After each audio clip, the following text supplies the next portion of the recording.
Et Lyon, tu peux y aller quand tu veux. Ouais. À Regard et Parole, nous avons l'habitude d'accueillir des artistes. Aujourd'hui, c'est un peu différent puisque notre invité est membre d'une association humanitaire. On peut tout de même dire que dans son genre, Pascal Bollé est bien une artiste. Dans son action de Un toit à Bombay réclame, comme chez l'artiste, engagement, générosité et disponibilité. Donc Pascal Bollé, bonjour. C'est quoi Un toit à Bombay? Bonjour. Alors d'abord, je tiens à préciser que je parle au nom de la présidente du TAB, qui est Colette Battistini, qui n'a pas pu venir, et nous avons préparé cet entretien ensemble. C'est important de le signaler. Un toit à Bombay, c'est une association qu'elle a créée en 2007, et l'objectif de cette association était de scolariser les petites filles d'un bidonville, le Jamrachi Nagar, au nord-est de Bombay, de les scolariser, de s'occuper de leur santé ainsi que leur famille, et puis leur bien-être alimentaire. Voilà les objectifs. C'est une charte qu'elle s'est donnée et qu'elle va suivre tout au long de ses 15 ans. Et pourquoi l'Inde? Pourquoi Bombay?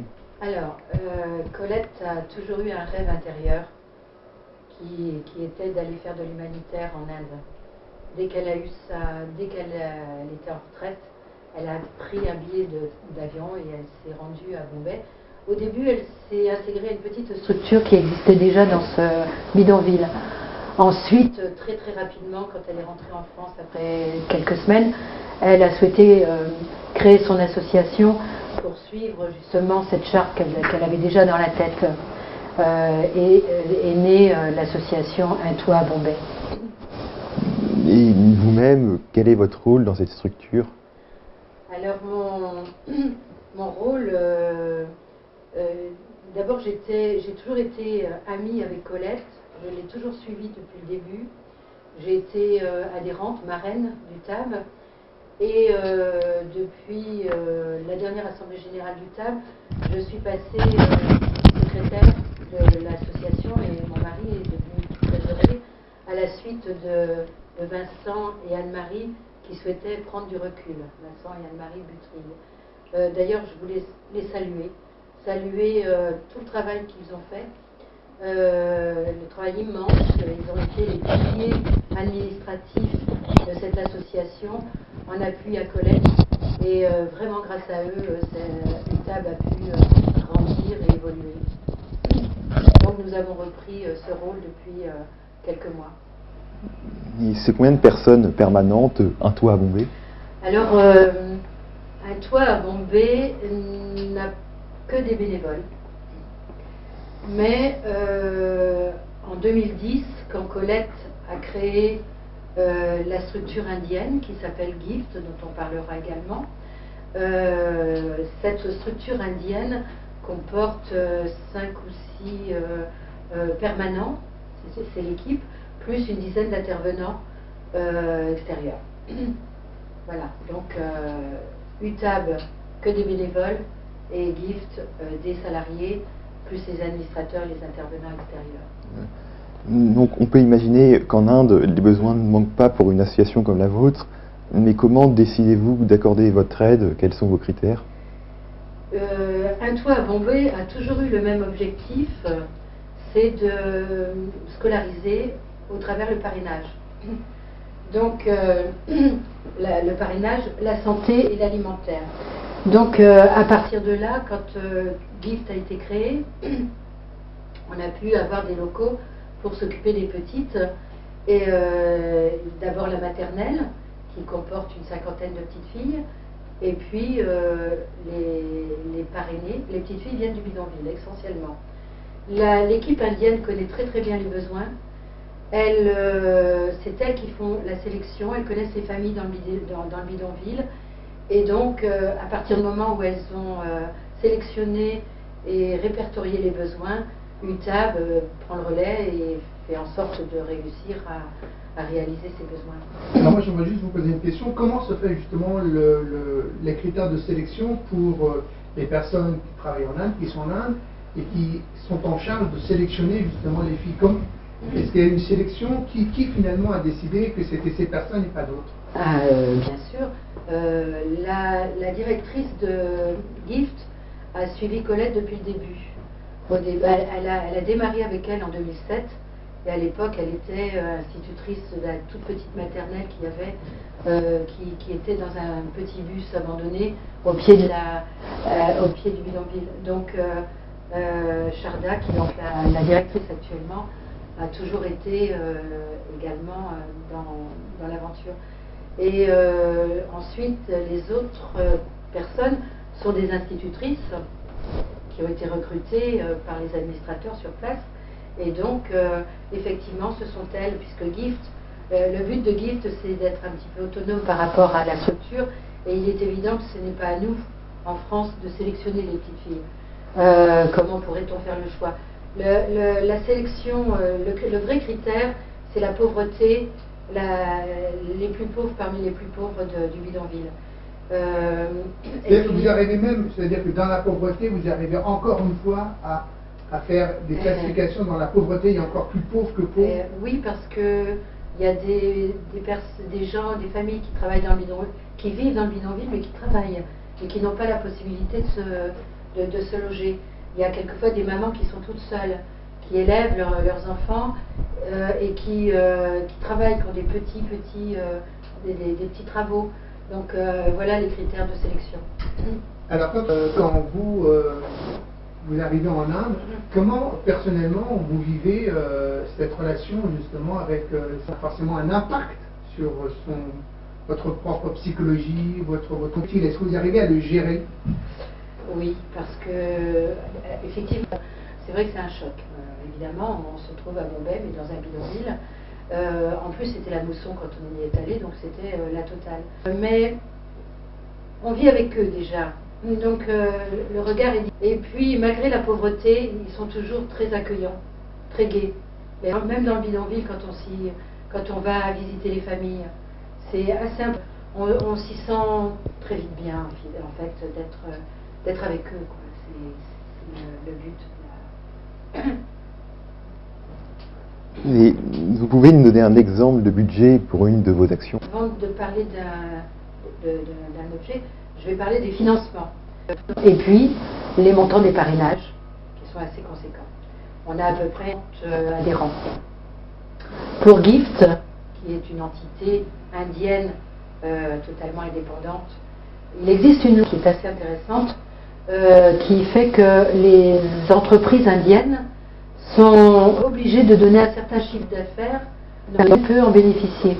Donc une équipe s'est un petit peu constituée là-bas pour faire des dossiers d'entreprise et ça commence à fonctionner. Nous avons maintenant quelques entreprises qui subventionnent par le biais de cette loi qui s'appelle la loi CSR.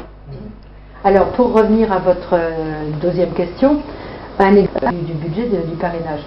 Une enfant que l'on prend en charge en parrainage, ça correspond à l'inscription à l'école, ça correspond à l'uniforme, à la tenue vestimentaire, les uniformes, plus souvent des cours particuliers que l'on donne pour renforcer par exemple l'anglais. Parrainage qui est le parrainage d'équerre, qui permet de faire fonctionner la structure, qui peut donner des repas une fois par jour aux élèves. On peut les situer sur 4 plans. Il y a déjà les résultats scolaires. Donc j'ai parlé du petit bus qui était une vingtaine, une trentaine entassés dans ce petit bus. Elle a créé, maintenant peut recevoir une cinquantaine de petits bambins qui arrivent du bidonville, dont s'occupent 2 à l'équivalent de la 3e. Aujourd'hui, on en a une trentaine qui font des stages dans des hôtels assez prestigieux. Nous en avons une qui est... et maintenant, les filles rêvent infirmières, policières, avocates, et elles ont compris que ça c'est très très important. Ensuite, il reçoit les mamans. Les mamans du bidonville se rassemblent et il y a une social worker, une assistante. Les filles prennent conscience de leur environnement. Et à ce niveau-là, les grandes filles ont eu une idée. elles voulaient nettoyer leur bidonville. Bon, vous avez vu, on peut voir des photos, c'est quand même assez sale. Et donc, à l'époque, Dominique Hogan, qui était permanente, qui leur a fourni des gants, ils ont sensibilisé la mairie, la municipalité a eu lieu, avec beaucoup d'enthousiasme. Elles ont même réussi à entraîner un peu leur passion. Elles prennent conscience de leur environnement. Un autre point, le samedi, ce sont les activités extrascolaires et on peut leur apporter des cours de danse, des cours de yoga et surtout des cours de self-défense. Alors, il y a le côté ludique des choses, mais il y a aussi le fait, et surtout, qu'elles prennent conscience d'elles-mêmes et qu'elles prennent de l'assurance. C'est un de job. Et il faut qu'elles soient sûres d'elles, qu'elles apprennent à se redresser, à être fières. Et ces cours de self-défense et de prendre de l'assurance. Tout ça, c'est l'éducation. Ensuite, a mis au point un partenariat les fillettes malades et les familles, parce que pour elles, c'est très très important, non seulement de soigner les petites, mais de soigner la grand-mère ou les familles dans le bidonville. Donc ça, elle a mis ça en place. Deux fois par an, elles reçoivent des rations alimentaires, parce qu'elle peut mettre en toute tranquillité sa fille à l'école. Donc tout ça, et ce sont tous les résultats qui sont vraiment notoires aujourd'hui. Vos 3 actions concernant le dossier du bidonville du slum de Jamcharni Nagar, l'action aussi de Yann Balouad, et enfin le dernier aspect touchant le dé. Oui, alors en créant GIFT, elle a pu avoir des locaux en dur. Ces locaux sont au pied du bidonville. Et pour elle, c'était très important que les petites filles puissent venir dans ce centre, justement, pour avoir un repas quotidien. En général, les cours, c'est une demi-journée, donc il y en a le matin, il y en a l'après-midi. Elles viennent faire leurs devoirs, elles viennent faire des activités, mais surtout elles sont en sécurité. Voilà, elles ne sont pas dans la nature pendant que les mamans travaillent dans le bidonville, etc. Le Balwadi, là c'est la même chose, de pouvoir avoir le Balwadi, ça c'est la maternelle, c'est pouvoir accueillir les petites filles du bidonville, permet de les connaître, premier apprentissage, pour arriver ensuite dans leur scolarité normale. Et donc c'est un petit peu notre vivier qui va servir à faire le parrainage de leur scolarité. Je crois que j'ai abordé tous les points.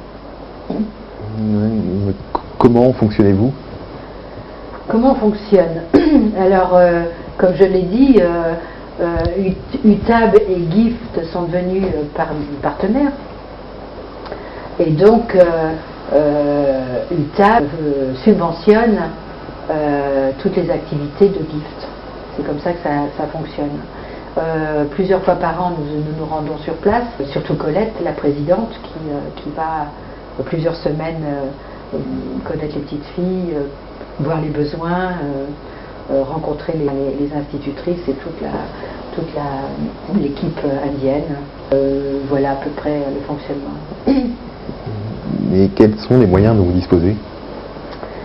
Alors, j'en ai parlé, les moyens, ce sont les moyens financiers, puisque c'est le nerf de la guerre.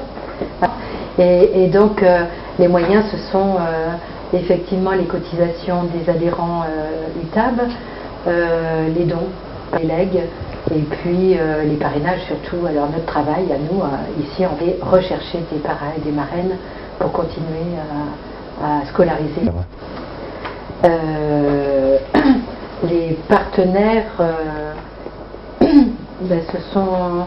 je pense qu'on peut aborder le côté AMAP, que vient faire AMAP il y a à peu près un an. Quand on a rencontré Colette la dernière fois, elle souhaitait trouver un partenaire justement pour reprendre un petit peu la structure et pour organiser. Je fais partie de AMAP en tant qu'administrateur. Au sein d'AMAP, je m'occupe plus particulièrement de l'éducation. Je vais expliquer ce qu'est AMAP. AMAP veut dire Halt au Milieu. Ça a été créé par 2 militaires à l'époque, dont Joël Kègre, qui est toujours le président. Et au départ, c'est minage et faire de la formation de soldats pour du déminage. Et ensuite, créer à AMAP, donc le déminage qui existe toujours, l'accès à l'eau, très important, dans les régions les plus pauvres, la santé, avec des missions santé à Madagascar, Haïti, Philippines, etc. Et nous avons déjà au sein de l'AMAP 5 écoles de la deuxième chance en Afrique. Nous étions déjà tout naturellement dans la possibilité de faire un partenariat avec UTAB.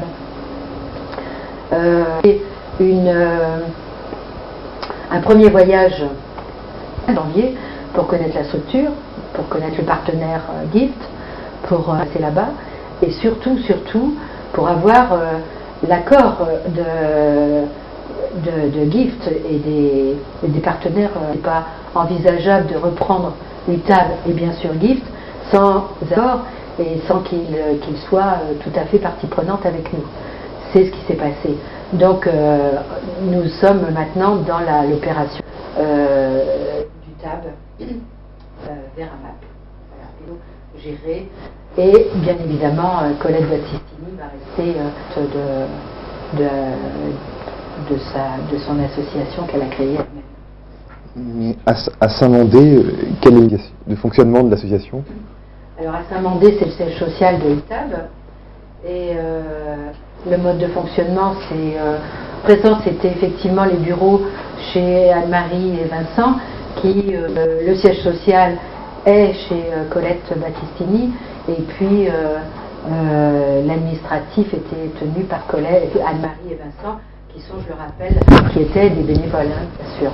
Et puis toujours des relations par mail avec GIFT pour leurs besoins, à chaque fois qu'ils avaient des questions pour les aider sur place. Axon qui sélectionne les actions? Je crois qu'on en a déjà parlé. Donc c'est bien sûr l'équipe indienne qui elle sélectionne. C'est très très important. L'équipe indienne est là pour aider les petites et faire les inscriptions aux écoles, aux différentes écoles. On a à peu près une quinzaine de nos parrainés. Donc c'est beaucoup de travail sur place pour on ne va pas dire les surveiller, mais les suivre les faire. C'est le mode de fonctionnement. Je suppose que les difficultés sont nombreuses dans cette région du monde en raison des différentes castes qui font partie de la culture indienne et du fait que vous vous occupez des filles. Y arrivez-vous, malgré toutes ces contraintes, à mettre en place vos... Et sans problème surtout, et sans problème sur de l'administration, parce qu'on sait qu'en Inde, être une fille est quelque chose de beaucoup plus que d'être un garçon. Là, excuse-moi, avec les administrations, vous arrivez à avoir, mais même à travailler avec ces administrations sereinement. Oui, parce que alors le but de Colette était justement de s'occuper des filles, particulièrement des filles, puisque les garçons dans les familles sont plus enclins, etc. Les petites filles, beaucoup moins. À 8, 10 ans, les petites filles commençaient à travailler ou à s'occuper de ses petits frères et ses petites sœurs. Donc Colette, au départ, allait là-bas pratiquement 2 fois 4 mois par an. Donc elle a été voir les écoles pour pouvoir mettre les petites parrainaires avec tout le quartier qui fait qu'effectivement elles sont plutôt bienveillantes. Le deuxième point, ça a été au GIFT 100% indienne avec des administrateurs indiens a été créé. Ça a été beaucoup plus facile parce que UTAB, qui est partenaire et sponsor de GIFT, pouvait se mettre en retrait de la France et laisser GIFT 100% indienne. Donc plus facile pour ouvrir un compte en banque. Par exemple en Inde, et pour des envois des transferts d'argent, il était absolument nécessaire d'avoir une structure indienne. Donc ça a été un très très gros travail de mettre ça au point pour pouvoir faciliter justement le travail sur place, le travail de GIFT vis-à-vis. Et quelles sont les réactions des villageois et de l'administration indienne? Les villageois, c'est surtout les personnes du bidonville. Bien sûr, les familles sont très très reconnaissantes de ce qui se passe. Alors, on peut parler de villageois parce que la plupart de ces familles viennent des villages, parfois.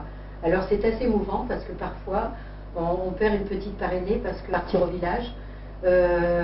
Quand on est allé sur place la dernière fois en octobre, il y avait des élections des élections assez importantes, des familles partaient à 500-600 km pour aller voter dans le village.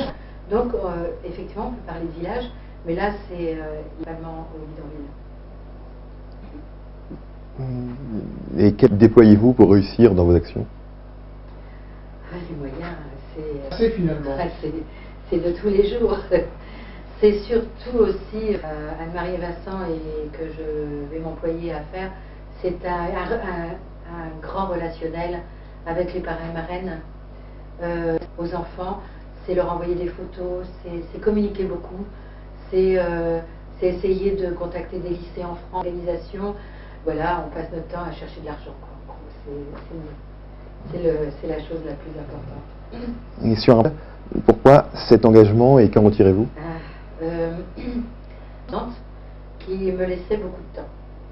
Donc j'ai bénévolat il y a très longtemps. Et je me suis aperçue que ça me donnait un bon équilibre dans mon monde un petit peu mercantile. Et par ailleurs, je crois que j'ai une grande curiosité du monde, des vrais gens, des femmes dans leurs conditions parfois très très difficiles dans ces pays-là. Et j'ai toujours suivi le parcours de Colette avec beaucoup d'admiration et voilà un petit peu pourquoi et comment mon engagement. AMAP Humanitaire, est-ce un changement dans vos objectifs et votre mode de fonctionnement? Alors ça va être effectivement un changement. Les objectifs vont être scrupuleusement les mêmes, c'est-à-dire AMAP a vraiment les mêmes valeurs. Ça c'est très important de le signaler. C'est la scolarisation des petites filles du bidonville, c'est la santé, c'est la prise en charge des familles, le côté alimentaire. Voilà, ça nous allons effectivement respecter ces objectifs de Colette. La chose un peu à mener en tant qu'AMAP. Alors AMAP est une structure plus importante, 6 salariés qui sont chefs de projet dans tous les pays. Particulièrement à Gift, justement, ce qu'on appelle le transfert de compétences. C'est-à-dire que là-bas, Colette avait tout organisé, elle a fait un travail formidable, mais ils étaient en demande, l'équipe indienne était en demande de structuration maintenant, de tout structurer. Donc le transfert de compétences, à mettre en place le règlement intérieur, les conventionniser leur contrat de travail, etc. C'est ça notre rôle en particulier pour les rendre réellement autonomes. Et maintenant Colette peut continuer et va continuer, en tant que la présidente, à aller voir ses chères petites filles, les familles, en toute sérénité, parce qu'on va s'occuper du reste. Voilà. Bien, merci Pascal d'être venu nous faire découvrir votre belle association, voir ainsi fait mieux prendre conscience de l'existence de ces familles lointaines en si grande précarité. Alors j'ai un petit message,